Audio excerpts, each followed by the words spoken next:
Sahabat-sahabat sekalian, kalau kita bicara tentang akikah, memang ada yang 14, ada yang 21, bahkan ada yang hari ke-40, bahkan ada yang sudah kumisan, ya kan gitu. Udah punya anak, punya cucu, akikah, kan gitu ya. Yuk kita lihat hadisnya.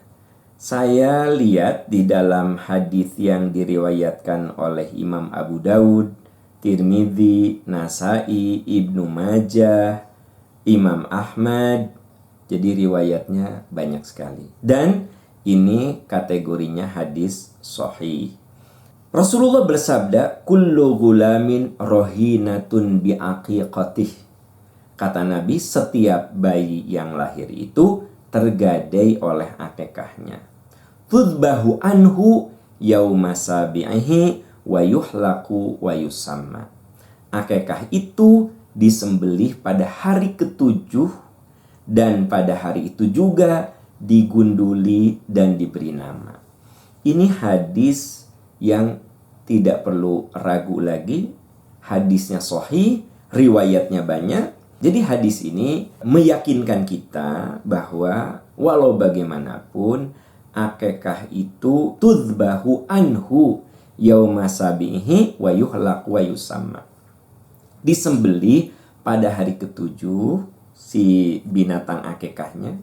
Kemudian anak itu diberi nama dengan resmi. Yakinlah ketika dalam kandungan juga ibu bapaknya sudah menyiapkan nama.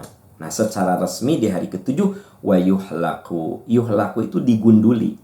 Ada tahlik, ada taksir. Coba Bapak kalau Anda lagi berhaji ya, tukang cukur suka bilang gini, tahlik, tahlik, taksir, taksir. Jadi kalau tahlik itu artinya sampai tak ada yang tersisa. Itu namanya tahlik. Kalau taksir ya itu suka disisain 1 mili, 2 mili gitu kan. Pakai alat cukurnya juga disisain gitu. Itu namanya taksir. Nah, hadis ini mengatakan yuhlaku. Jadi yuhlaku itu digunduli. Jadi sebenarnya ada satu hal yang harus dibetulkan. Kalau di kita akikah itu diambil beberapa, dicomot gitu beberapa beberapa lembar gitu ya. Sudah aja begitu. Nah, maaf, ini harus dibenerin. Karena hadisnya juga yuhlaku, digunduli. Dalam riwayat lain, rambut yang diambil dari kepala anak itu setelah digunduli, coba ditimbang. Kalau ada rejeki, disamakan dengan harga emas. Kalau rambutnya segram, ya keluarkan harga emas, sedekahkan. Kalau tidak ada, ya harga perak, sedekahkan. Nah, itu tambahan. Tapi yang paling inti adalah tudbahu anhu yauma sabihi wa yuhlaq wa yusamma. Kemudian kalau kita lihat hadis riwayat Imam Tirmidzi, anna Aisyata akhbaratha anna Rasulullah sallallahu alaihi wasallam amarahum anil ghulami syatani mukafiatani wa anil jariyati syatan. Itu hadis riwayat Ahmad, Tirmidzi, Ibnu Majah. Jadi menurut hadis ini, Aisyah radhiyallahu anha bersabda, Rasul menyuruh kalau ada rezeki, anil ghulami syatani. Kalau anak laki-laki, kalau kita punya anak laki-laki, akikahnya 2 kambing. Wa anil jariyati syatan. Dan kalau anak kita ini perempuan, 1 kambing. Jadi sahabat-sahabat sekalian, ya, kalau kita lihat, ternyata menurut hadis ini, akikah itu disembelih hari ketujuh, diberi nama anak itu, digunduli. Kemudian kalau ada rezeki, ya, anil ghulami syatani, untuk anak laki-laki itu 2 kambing, kalau untuk anak perempuan 1. Kalau ada rezekinya. Kalau tidak ada rezeki, Boleh juga masing-masing satu kambing. Anak laki satu, anak perempuan satu. Kalau kita tidak ada rezekinya. Kalau tidak ada rezekinya sama sekali, nggak apa-apa, tidak akekah juga. Karena lakukan saja yang lainnya. Karena kita bisa melakukan yang lainnya. Contoh, menggundulinya, memberi namanya. Itu dalil. Jadi memang yang paling sahih itu ya hari ke-7.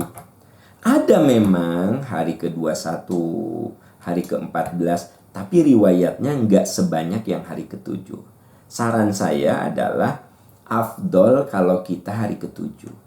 Ustadz, bagaimana kalau anak saya masih di rumah sakit, masih di inkubator?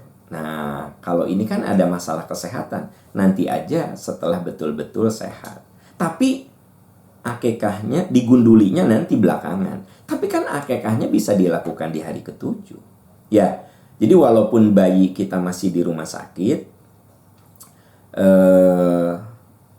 maka akekah itu bisa dilakukan. Dan akekah itu tidak harus di tempat kita. Bisa titip ke neneknya, ke kakeknya. Anda di Bandung, neneknya di Garut gitu. Disembelih akekahnya di sana. Atau Anda titipkan ke panti untuk disembelih pada hari ke-7. Jadi yang namanya akekah itu bukan berarti Anda harus sendiri menyembelih. Ya. Anda datang ke panti asuhan, Anda bilang ini akekah sembelih pada hari Sabtu, hari ke-7. Udah. Ya, Anda tinggal ngecek saja. Udah Pak, disembelih Pak hari ke-7. Gitu, cukup. Bisa sebenarnya gitu juga. Jadi tidak harus Anda riweuh sibuk begitu. Ya. Nah, jadi memang afdolnya hari ke-7. Kalau ternyata ada rezekinya hari 14, ya ada riwayat yang menunjukkan hari 14 dan hari ke-21. Yang tidak ada dalilnya, akekah melewati tanggal-tanggal itu. Masa udah jenggotan akekah, habis katanya ibu saya dulu tidak mengakekahi. Kewajiban akekah itu bukan untuk kita, untuk orang tua kita. Boleh jadi saya tidak diakekahi oleh orang tua saya. Karena bisa saja karena nggak ada rezekinya saat itu. Atau bisa saja beliau tidak paham. Ya sudah, kan harinya juga, waktunya juga udah lewat. Udah bertahun-tahun begitu. Nah, jadi sebenarnya akekah itu terikat waktu. Dan akekah itu bukan kewajiban kita, tapi kewajiban orang tua kita. Kalau beliau mampu.